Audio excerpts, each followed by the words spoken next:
Hello everyone, welcome back to the second channel. I have so many different topics I want to discuss today. Of course, the video will be timestamped as always. A couple quick disclaimers before I start. Sorry for any background noise or just particles that may occur through this video, and let's get into it. So the first thing that I want to discuss is my thoughts on Janet Jackson's documentary that aired on Lifetime and A&E like a week ago, something like that.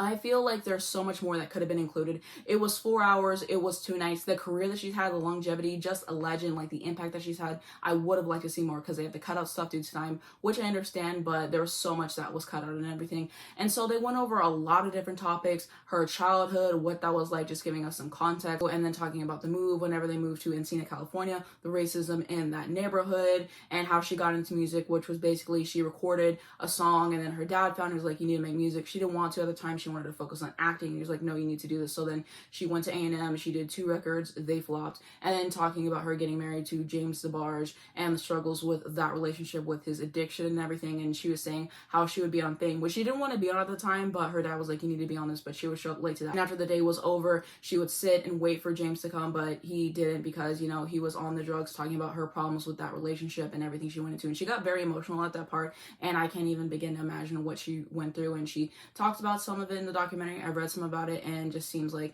a really tough time and all of that. She talked about the rumors of her having a secret child and just dispelling that and just saying how ridiculous that was. And then we get into the Control album and just what an impact that album has had, and talking about how it really changed her career and all of that, which was insane. We got to Rhythm Nation, and she has the largest debut tour ever, which is insane and definitely deserved. And just talking about that, Renee, and what their relationship was like, talking about the Janet album and that transition into being more sensual, into showing more skin and all of that, so much more. And then we can go into the allegations with Michael, how that affected her career. She was supposed to have a deal with Coca-Cola, I believe, and then after the allegations came out, they were like, oh no, we can't do it anymore, which is really unfortunate and really unfair in my personal opinion. And they talked a little bit about the Velvet Rope, not very much. I really would have liked to see them go more into detail because it's my favorite album, but they more so focused on Renee and the addiction that he had at the time and everything, and what they went through with that. And so that's definitely something else. And now I wanted to share my thoughts on the Super Bowl incident and how they covered it in the documentary and all that. They kind of glazed over in the documentary, which I can kind of understand because she's just been dealing with questions about it for so many years now. She wants to move on. I get that. I thought we were going to get so much more detail, and I kind of wasn't expecting how things went, but that's definitely something that I wanted to know. And so I have watched videos that really educated me on what went on behind the scenes. Those will be linked down below in the description if you would like to check them out. Definitely watch them. They'll give you so much more context and everything, especially the 2-hour one that I found. It is so detailed and just so well done, so definitely check that out. Janet and Justin both have responsibility because it was Janet's idea to do that whole thing, so that's definitely something to be noted. Justin was the one who ripped it off. Justin definitely was able to kind of more so get away with it just because of how everything was set up and because he is a white man and like the privilege that comes with that. And he definitely has some responsibility in there. But we do know that Les Moonves was the main one who worked to get her blacklisted and to try to ruin her career and all that. And he's the main one whose feet should be held to the fire. We can acknowledge that. That being said, I don't like how Justin handled everything. The whole diss track with Nelly Furtado and Timbaland was in poor taste. I didn't like how he talked about it afterward and whatever. And what's interesting is in the documentary, Janet says that at the time she told him not to say anything, which I can kind of understand because like where he was at his career at the time, he was young, there's only so much power he was going to have because he was like new in terms of like being a solo artist. So like I can kind of understand it in that sense. But then in 2006 when she goes on Oprah, she contradicts herself because she literally said, oh, friends don't do that to friends, which I can completely get because like why would you ask her like, oh, should I make a statement instead of just like making a statement, you know? Like I feel like if I was really friends with someone, like I would have made that statement, but like that's just like my personal opinion there.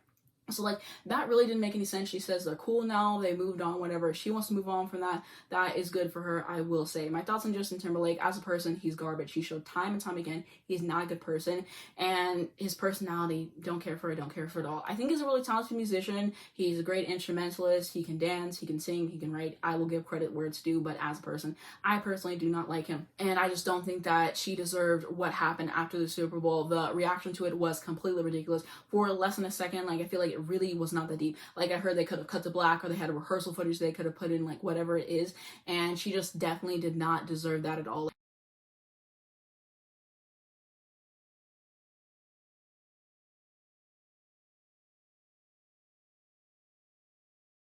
And then they talk about the relationship that she had with Jermaine Dupri, how it ended because he cheated on her. And one thing I want to say is one thing men will have is the audacity. That was ridiculous. He is so wrong for that. And then there was like some other stuff that happened in terms of talking about her getting inducted into the Rock and Roll Hall of Fame and all of that, talking about her having her son. Something that I wanted to add is that I'm glad that she got to tell her story the way that she wanted to tell it. And it was interesting hearing a lot more about her relationships and just, man, they really put her through the ringer for sure. And it's unfortunate. And she just really seems to handle herself with grace, which I can respect. And she's just had such a career. They skipped over a lot, but there is a lot you learn. So if you aren't very familiar with Janet, you will learn some stuff. I learned some more stuff as a fan. And she's definitely becoming one of my favorite artists of all time for sure.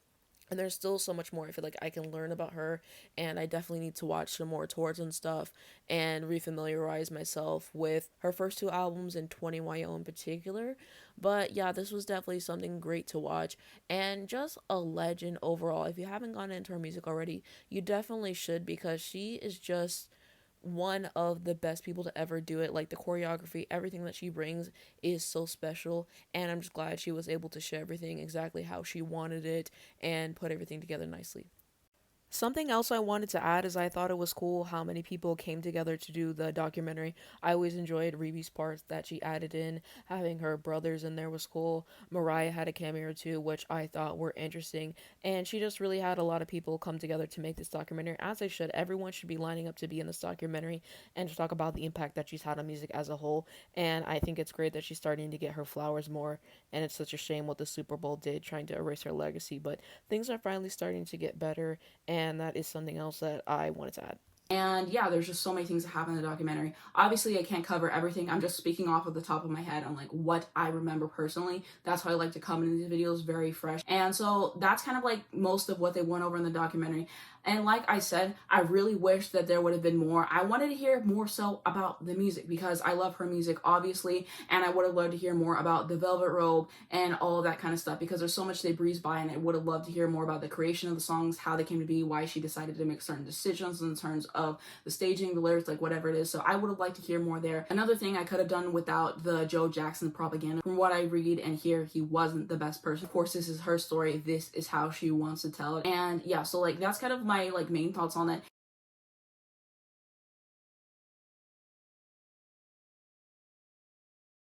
And then at the end, there was that new song, Love, I Love, I believe it's called. And people were saying, like, why didn't she drop that after the documentary? Because that's exactly what I thought was going to happen. I thought we were going to get the documentary, she was going to roll up the song a little bit, and then, you know, she would announce at some point, okay, here's when the album's coming. And that never happened, so I don't know what's going on with that. And I know that she was on Jimmy Fallon, and she said that it was a song that she recorded a few years ago. So I have no idea what's going on there. It just seems natural to me that you have this documentary. 15.7 million people watched this thing, which is insane. And then why wouldn't you roll it out if you're going to do another album? Because she said in 2020 she was going to do Black Diamond. And then we got the new song. So it's kind of confusing. And people are like, oh, maybe she's going to wait till after the pandemic is over to release the album and everything. But I don't know. We're going to have to see what happens with that. I really hope that we do get another album from her because I do love her music. This would be my first album as a fan. So that's like my quick thoughts on the documentary. There's so much to cover, but like that's like my general thoughts on it. Now I'm going to react to the music video for Get Into It, Yeah by Doja Cat.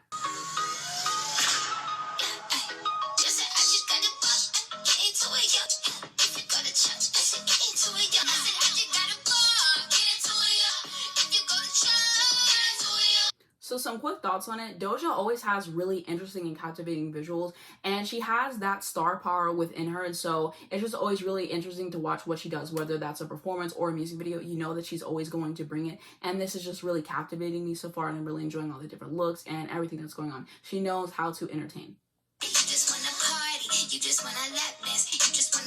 Product placement, I see it.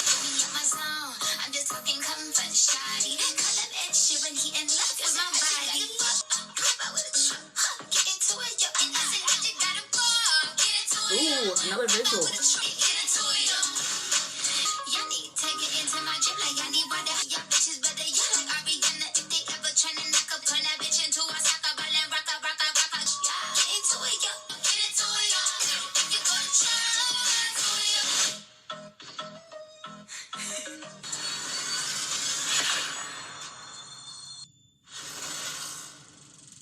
Alright, Alright, so my thoughts on that music video, I really enjoyed it. I like the space theme that was going on. I like the visuals, the different outfits. Her presence was insane. And that's just a great song overall. Very short and sweet. She has great bars all over it. I love the delivery on it. And just a great music video. I appreciate people who are still putting effort into the music videos. They're making it memorable. They're making their mark on the world. And Doja Cat is just a performer. She knows how to dance. She knows how to sing. She knows how to rap. She knows how to write. And so I would just always have respect for her. And I remember I didn't like the song at first. It definitely had to grow on me over time. At first, I wasn't feeling it. I think it's just because of like the voice she's using on it.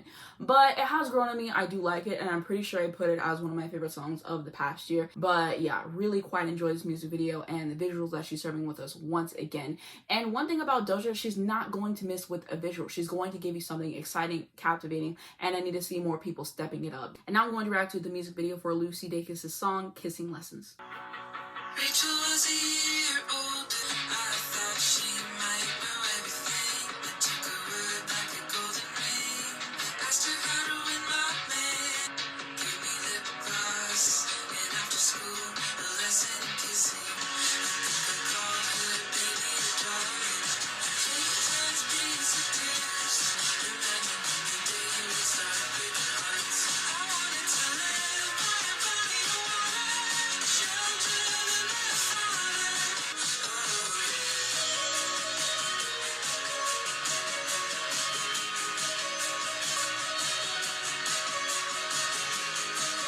Just came and moved out of town. I don't remember when we stopped hanging out.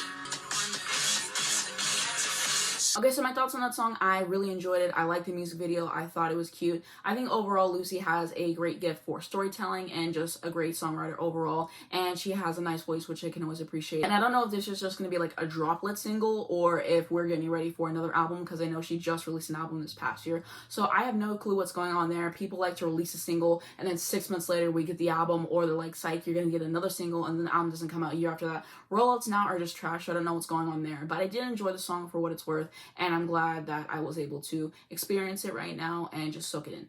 Next thing that I want to talk about is a new Billboard rule. So it says Billboard has introduced new rules for the Hot 100 and other charts effective immediately. Only 1 digital sale will be counted per customer per week for songs and albums. Bulk purchases of 2 or more will not be counted. And so my thoughts on this, I feel like it's about time. It was getting pretty ridiculous, especially with BTS, and this is no shade to the group at all. They seem like good people. I think that they can sing. Their songs just personally aren't for me. Again, no shade to them. But their fans were getting ridiculous with buying so many different copies of their songs and stuff, and so they would chart really high. They would get like #1, and then the next week they'd be at like number 67 or whatever it is. And then I just feel like we shouldn't have a song at #1 when the world doesn't know it, when it can't even chart at a certain space on Spotify. I think that that's completely ridiculous. And multiple artists are guilty of this. Taylor Swift, for example, like for Willow and for All Too Well, she released multiple different versions, and then she wants to act surprised when All Too Well went to #1. You know what you were doing when you released like 3 different versions of the songs. Like, you know what the stands do. Like, Taylor is very online and stuff, and so I have to hold everybody accountable and everyone's feet to the fire. I don't think BTS, for the record, like the members or whatever, orchestrated this. I think it's just the stands doing what they wanted to do, and the stands are doing what they want to do for Taylor. All kinds of different stands do this, and I'm not trying to particularly single anyone out. I'm just going off of what the top of my head. But yeah, Taylor, I mean, come on. Like, you released that many different versions of the song. Like, at a certain point, it just gets kind of like ridiculous, but that's my personal opinion. I enjoy the different versions of All Too Well, but I have to call a spade there,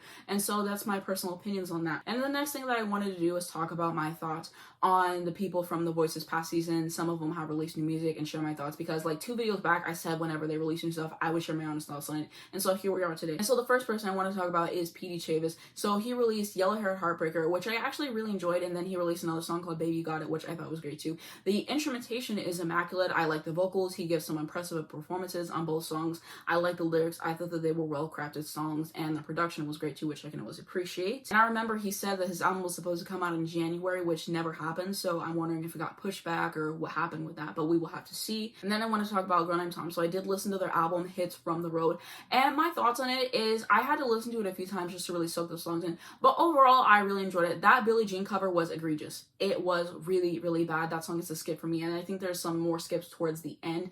They should have cut a few songs of it, in my personal opinion, but I really liked Evergreen particularly, that's probably my favorite on the entire thing. I really liked whenever they did Carolina on My Mind. So those are a few of my favorites, but overall I think that there's some great tracks on there and I enjoyed listening to it and just like really soaking it in. And then they have this EP which is called Another World. I need to revisit that because I don't remember how the songs go, but I'm pretty sure that one has like all original material. And like I said before, I think Backup Plan is a great original song, so I'm hoping they go more towards that direction. But I know that they are hoping to release an album this year, so I will definitely listen to that and let you guys know what my thoughts are on that.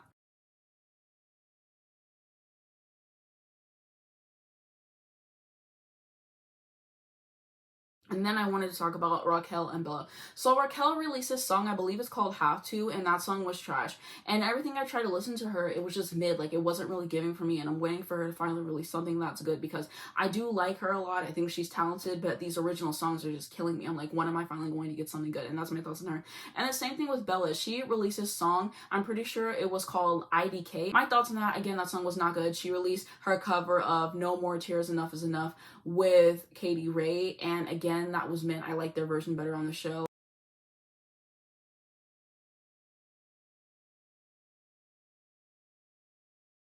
And yeah, these two have just missed for me personally. I'm waiting on them to release something good. I think they're both talented. I think that they can do it. The original music is just not hitting for me, and that's my honest thoughts there. And then the next thing that I want to discuss is that I'm actually learning how to play piano. I got like this little keyboard for Christmas, so it's something I wanted to add because I wanted to learn how to play piano for a bit, and so I'm working on it. I'm working on Hey Jude by the Beatles, but yeah, I'm kind of like finding my footing. I know where to find where chords are, and I'm good with chord progressions, so I'm kind of just like using my ear, figuring stuff out. I need to watch more tutorials to learn more about the chords and whatever, but I'm learning, so I wanted to share that. And next thing I want to share is in one of my videos, I think it was the one where I was talking about things that have been annoying me. I talked about how I couldn't name playlist folders in Spotify, and I found this forum, I think it was like a month ago, and I finally figured out how to name my playlist folders. I think you have to use like 2 fingers to like press on it, something like that. Go look it up if you are wondering how to rename your playlist folders on Spotify. But I finally figured out how to do that, and I had to share that because that frustrated me for months, and I finally figured that out.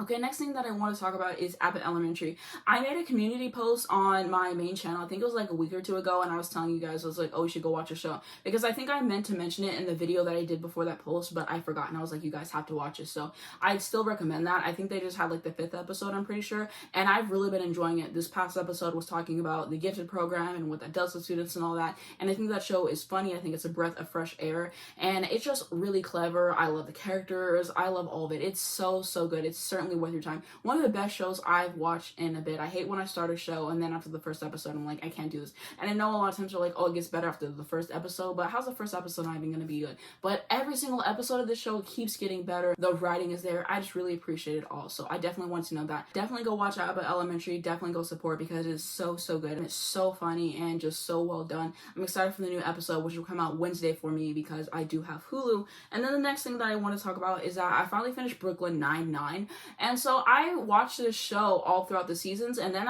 I saw a tweet about the last season, and I was like, oh yeah, it's coming out, I'll catch up on that later. And then the last season ended, and I think I saw another tweet about it maybe, but I was like, oh, I need to go finish this. So then I went and I watched the entire last season. I think the last season was great. They definitely addressed police brutality, did it well. Everything felt like it was supposed to. It wasn't dragged on. It wasn't cringy. I personally really enjoyed it. And yeah, of course, it's like a fictional world. The real world really isn't like that because of everything we know about like police and all of that, and like there's so much I could like really go into, but I think that for what they were trying to do, I think that they did pretty well for the most part. There's only 8 seasons of the show, and I enjoyed how everything wrapped up. And I'm kind of glad it's over now. I hate whenever shows go on way too long and then there just gets to a point where it's not good. Grey's Anatomy, I literally drag them in every single one of my videos, and when they come back on, I'm gonna do it again, as you guys already know.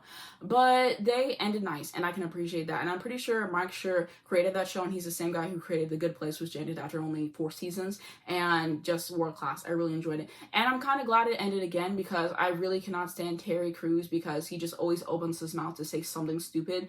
And so it's one thing to go watch an episode, enjoy it, and then you see him acting dumb on Twitter. And so I'm kind of glad it ended for that personal reason alone, and I'm just excited to see what the other actors do after the show and all that. But yeah, definitely a good show overall. Next thing that I wanted to do is recap all the videos that I made on my main channel, Anastasia 25. So the first video that I did was music I'm anticipating in 2022. I wanted to start the year off with a very easy video, one that wasn't going to take me forever to edit, because in December I had those videos that took me hours to edit. I was just trying to start off smooth, and then I could progress and just have harder stuff to edit, but just starting off easy. And so I like how that video turned out, and that video took me 45 minutes to edit, somewhere around that. I have a stopwatch that I put on every single time I edit a video. Sometimes I stop it for whatever reason and I forget to turn it back on. And from now on, I'm going to say how long all the videos took me to edit, just to give you guys more context for everything. Next video I did was the YOLO reaction to her album, which I absolutely loved. I think that was a great album and you guys should definitely go check it out. It's always nice to find a new artist I can appreciate, because once I find something I like, I will run it into the ground. And so I definitely need to listen to her album again. But I've been trying to listen to more new music this year. A lot of it I've just listened to by myself, but some I like to record for the videos and everything, and so I recorded this one. I like how the video turned out. I like how the thumbnail went, and yeah, YOLO is just a great artist. And that took around 4.5 to 5 hours for me to edit. Next video I did was whenever I talked about more of my music unpopular opinions. I like how that video turned out. I'm pretty sure I only did one take of that video, because if my memory serves me correctly, I think I talked for like 50 minutes straight. Like, because whenever I record videos, I like to do multiple takes, because sometimes I stumble over my words and they mess up a lot, and sometimes I don't like how the first take is. So for most of my sit down videos, I usually do 2 or 3 takes, something like that. And so I can only do one take. I thought about doing another one, but my throat was just so dry and whatever, and I was just over it. I was like, this is going to have to be the take, and I made it work. So that was definitely something. But I'm really proud of how that video turned out. I think that was a fun video to do, and I was waiting to do another one. I was just having to figure out when to do it, and I was waiting for my list to really build up, because every once in a while I see something about music that irritates me. I'll go to my phone and write it down in my notes. So I was just waiting for everything to build up and for the timing to be right, and so I'm glad at how that video turned out. I think it's one of my favorites for this past month. Also, for the unpopular opinions video, it took around 2 hours and 7 minutes for me to edit that as well. And then next up is I reacted to the music video for Adele's song Oh My God. I'm really glad she released that, because for that weekend, I usually record my reactions on the weekend, give myself a few times to edit. So for that personal weekend, I was just trying to record a reaction. I tried like 4 or 5 different albums. I got a few tracks in. I wasn't feeling it, so I just scrapped everything that I had, and I was just waiting for something to pop up. Adele released it. I was like, finally, I have a video for this week. And so I did that, and that was a good video. It took around 1 hour and 3 minutes for me to edit that. Next video I did is whenever I did a revisit with me for Paul and Linda McCartney's Ram album. That video took around 5 hours to edit, which is a long time. And I'm really glad I got to do a revisit with me, because I planned to do a revisit with me right after I did the Harry Styles one, just because I think that because it influenced the album, it would be cool to do, and I wanted to do an album with Paul McCartney's music. I've talked about him before, but I haven't really done a video with me listening to his music and whatever, so I really wanted to do one. It was gonna be in the same week that I did the music I'm anticipating, but I just like had to push it back, because it just takes time to like prepare and like get ready for all of that. And so I finally made it happen, and I'm glad with how that turned out. And the thumbnail was good. It wasn't what I exactly envisioned in my head. I don't really know what I envisioned in my head. It wasn't really what I envisioned, but I think it was good. I did a few different thumbnails and I sent them to my sister. I was like, which one do you like the best? And then she picked the one that you guys saw. So that's definitely something else. I'm glad how that video turned out, and probably one of my best revisit with me's to date in my personal opinion. Next video I did is whenever I reacted to Amy Winehouse's Back to Black album. I think that video turned out good. I am proud of everything that went on there. And you guys almost didn't get that video, because I was going to do a sit-down video, but I don't think I had an idea ready, or I couldn't think of anything I wanted to do. And so I was like, oh, let me do a reaction. And I forgot after I watched a little documentary on her, which I'll find and link down below in the description if you guys want to watch it. I was like, oh, I should do a reaction to her, because I never heard her music or whatever. And so I was like, okay, let me do that. But it didn't look like I was going to be able to film on that day. So I was like, I don't know. But I was able to, and then I had to edit most of it, and I'm pretty sure I like stayed up late to like edit it, like just do the raw edit, and then I think I had to wake up and do some more edits to it, and I think I had to upload it like 2 or 3 times because like copyright or whatever. But that's like the story on that video. And that video took around 3 hours and 34 minutes to edit. And then the video I did after that was me ranking the songs on Mariah Carey's Memoirs, which was a good video. I like how everything turned out with that. And I just like how everything was presented. And I'm proud of that video. And that video took 1 hour and 13 minutes to make.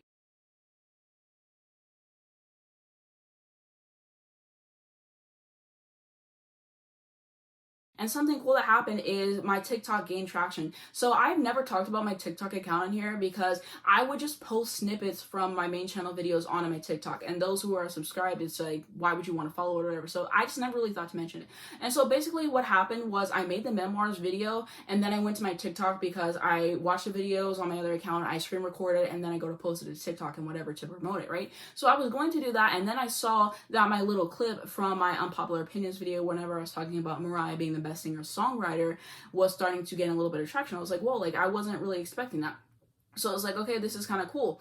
And it just worked out perfectly with the timing or whatever, because people like that. And then I did another Mariah video that people could go watch. And so then the next day, I'm pretty sure someone posted my TikTok to Twitter. So something that I forgot to add is the way that I found out that I got reposted on Twitter was on my memoirs video. Someone commented that they came from Twitter or they saw my TikTok on there. I thought they might be talking about how they found me because like I posted it on there whenever I posted the unpopular opinions video, so like, maybe they could have found it that way. But then I was like, maybe someone reposted me. So then I just searched up like Mariah Carey songwriter, and then boom, someone reposted me. So that's how I found out that I got reposted on Twitter, which I forgot to add. Got like over 2,000 likes, something like that. I will find the tweet and put it next to the screen, which was amazing. Whenever I found the original tweet, I quoted it and I was like, oh, this is me, thankful that this has happened, whatever. And then I gained new followers off that, and I think that has like over 500 likes or something. So that's something cool that I wanted to mention. It definitely gave me some more traction, gave me some more followers. And like I said, the timing just could not have been better at all. Then a few days later, As Told by Kenya found that tweet, and then she quoted it, and here's what she said. She said, y'all better follow Mama YouTube channel. She be spitting, we love a mutual, which was iconic because, as I said before, As Told by Kenya is my favorite YouTuber of all time, and she's tweeted me before, but that was definitely something different and something that I really appreciated. And yeah, everything just worked together so nicely, and I'm really thankful for the video that I did gaining traction and whatever. And so that's definitely something I had to note. And then the video I did after that was me talking about Janet Jackson's The Velvet Rope, and it took me around an hour and 37 minutes to edit, and I'm really glad I got to do another video on Janet. I like my Rhythm Nation video. I watched it again and I was looking at my phone too much, which is something I said I'm working on and whatever, but I really wanted to make another video on Janet. I was like, it's Velvet Rope time, it will perfectly coincide with the documentary and everything. So I'm really proud of how that video turned out, and everything worked nicely because originally I was going to do the Velvet Rope video and then I was going to do the Mariah video, but I switched it because I knew I could finish writing the script faster on the Mariah video, and so I just had to finish that and whatever, so I knew I could do that. And then the Janet thing, I was like, oh, this will work with the documentary. So I like how everything turned out there.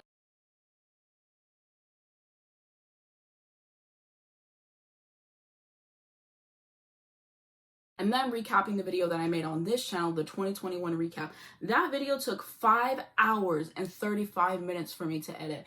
When I tell you guys, it was a struggle for me to finally get that edited. I'm pretty sure the raw footage was like an hour and 30 minutes. I talked for like an hour and 30 minutes straight. That is insane. Whenever I went in, like I said in that video, I was just expecting to talk about my favorite videos of the month. I did not think it was going to be that long. And I tried to do another take after that, but again, I was just so exhausted from talking so long, like my throat hurt. So I was like, this is just gonna have to be the take. I'm gonna have to edit this. And so it was a lot of work because I had to go and find, you know, my old thumbnails, and then I had to put them in the video, edit the video. It was a whole thing. And I forgot that you can go in Creator Studio and you can save your thumbnail and then you can crop it. So I forgot that until much later. So it took me forever to like prepare for the video. Also, that was my first video to be over an hour, which was insane. I was certainly not expecting that. And I was wondering, when is my first video that is over an hour coming? Like, when is that gonna happen? Because I've made so many videos, like it's only a matter of time. And that was my first video, so that's something. But you'd think because of the sheer length of that video, I would have said everything that I needed to say, but of course I didn't. Like, there was so much stuff I forgot until after I did the video. And like I said in these videos, it's just me speaking from the top of my head. So of course I forgot stuff. So here's a few things I wanted to add. So something that I just thought about that I had to add, I think it's so funny how it's like in that video, I pride myself on not making mistakes in that video, and in that video I made multiple mistakes. So let me explain a little bit about it. Like I said, that video took me 5 hours and 35 minutes to edit. That video was a long project. I remember I did the first edit of it and I stayed up late for that, and then I went to sleep. The next day I woke up and it took me like most of the next day to get the video done, and that was a whole thing, and it was just so much work to finally piece everything together. And I remember having to move some clips around and just sequence everything right.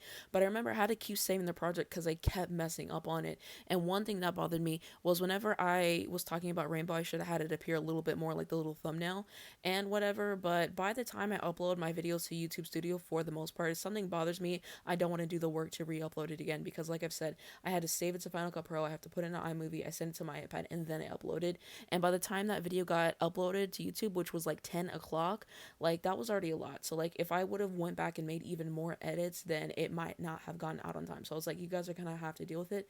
And then the next video I will discuss like everything that I really wanted to add and everything. And I think I didn't even remember a lot of things until right after I finished doing that video particularly.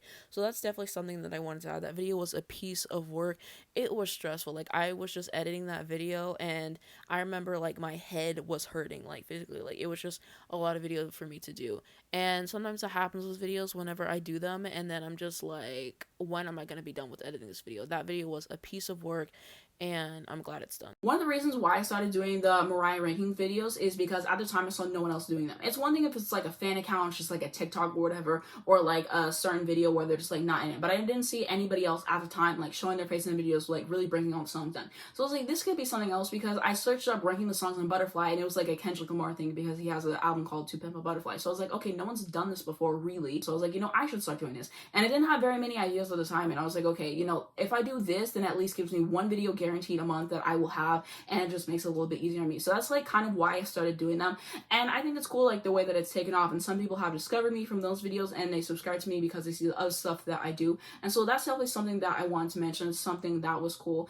and it's just really interesting. Like, there's so many different interests out there, and all it takes is just one person to say like, hey, I want to make a video on this or whatever, and that's happened to me a few times. So that's definitely something that I wanted to know. And I didn't say my favorite video of March for whatever reason, but objectively, the Butterfly video is probably my best. Like I said, I'm going to do a revisit with me on the album because there's so much more that I can add in terms of like my thoughts on the era and overall, but that's always something I want to.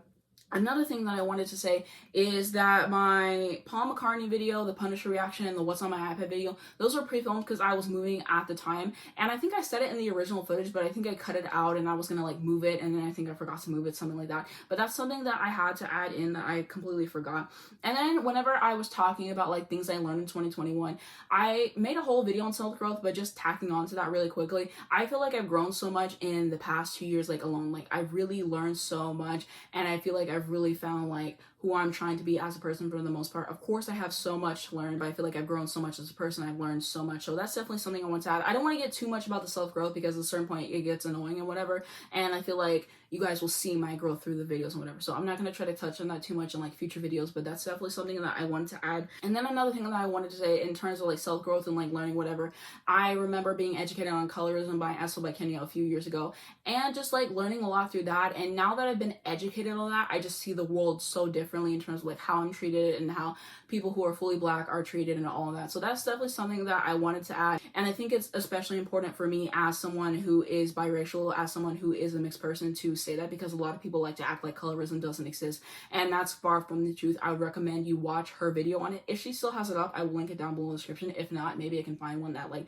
describes it well. But that's definitely something I got educated, you know, a few years back, and something that I've carried with me and just changed how I see the world and how I view things. So that's definitely something that I wanted to know.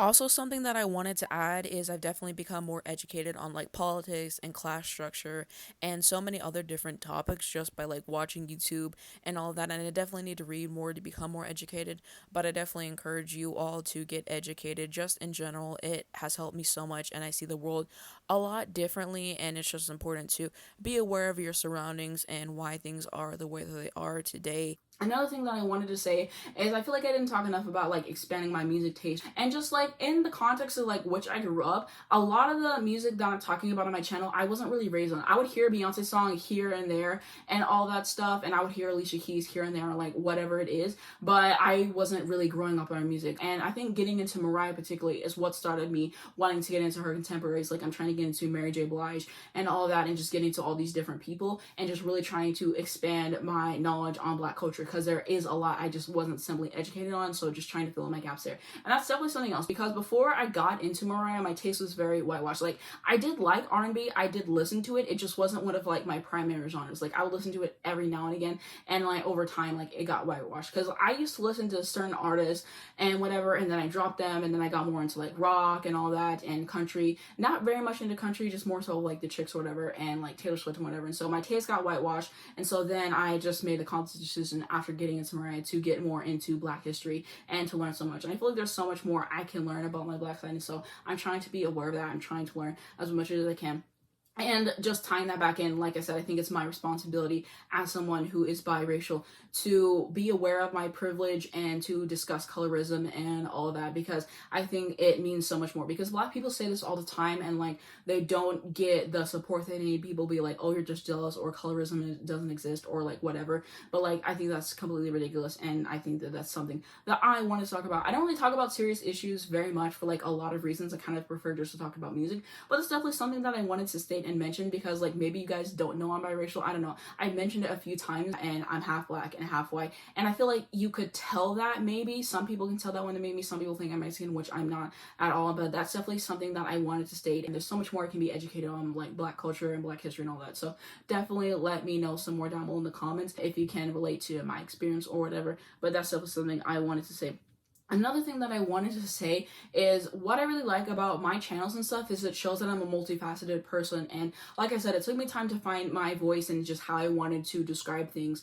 And so I think that that's definitely important, because sometimes I am just more quiet in terms of like how I describe things. Sometimes I have more energy, and it's just like learning how to show the different sides of myself, because I am a multifaceted person. And I like how I have this channel, which is just me being more off the cuff, just talking more so off the top of my head. And my main channel, it's more of a scripted type thing, more of a serious type thing. But we can have some fun over there too. So I just kind of wanted to make that note as well. And overall, I just really like the system of how I do things. It's interesting. There's so many different YouTubers I watch, and it's interesting to see them talk about how they run things and like why they do things a certain way. So it's definitely something that I wanted to know.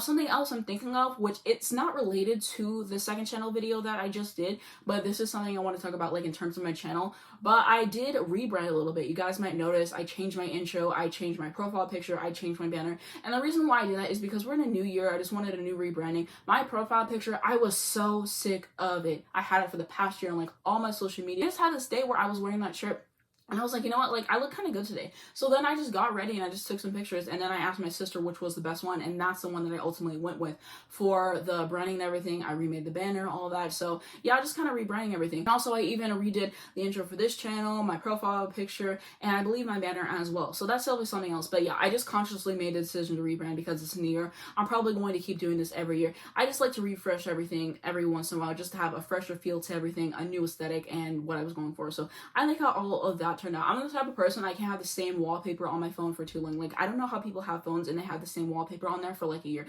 I cannot do it. Like, I think every month I change my wallpaper. Sometimes I change it more than that, just based off how I'm going. And then you guys might be wondering, why am I making a video so soon after I made my last video? And here is why.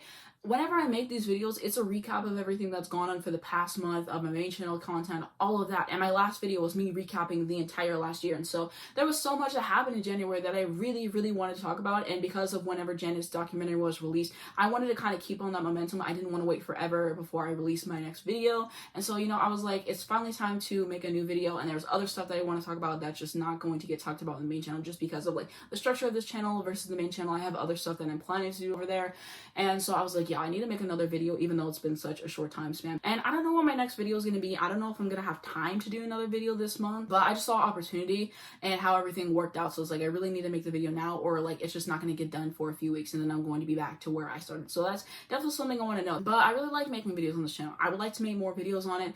But yeah, I thought it was kind of a no-brainer to come back so soon. But what do you guys think of all the topics that I talked about today? Leave them down below in the comments. But that's going to be it for this video. If you guys enjoyed it, please just give it a like. It really helps me on the YouTube algorithm. You can subscribe for more videos like this. You hit the bell, you get a notification for phone every single time I post an Miss Random brand new video comes out.